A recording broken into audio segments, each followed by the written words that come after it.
La morte amoureuse, c'est une fantastique histoire d'amour entre un homme d'église, fraîchement ordonné prêtre, et Clarimonde, une femme fantomatique dont la beauté surnaturelle et l'éclat phosphorique de ses yeux ont fait chavirer le cœur du jeune curé.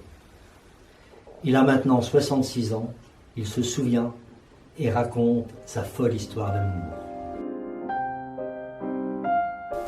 Cet amour, né tout à l'heure, s'était indestructiblement enraciné. Je ne songeais même pas à l'arracher, tant je sentais que c'était la chose impossible. Cette femme s'était emparée de moi. Un seul regard avait suffi pour me changer.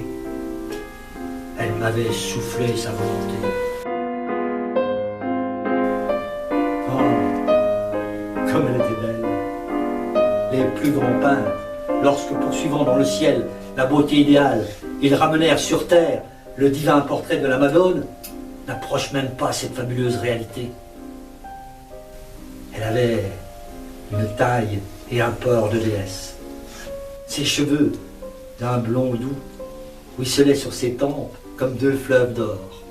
On aurait dit une reine avec son diadème. Et quels yeux! Ils avaient une vie, une limpidité, une ardeur, une humidité brillante que je n'avais jamais vue.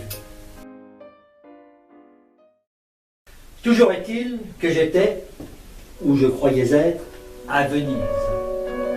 Nous habitions un grand palais de marbre sur le Canaleon, plein de fresques et de statues. Clarimonde entendait la vie de grande manière. Quant à moi, je menais un train de fils de prince. J'allais au Rinotto, je jouais un jeu d'enfer. Malgré la dissolution de cette vie, je restais fidèle à Clarimonde. Je l'aimais éperdument. Elle me rendait mon amour au centuple.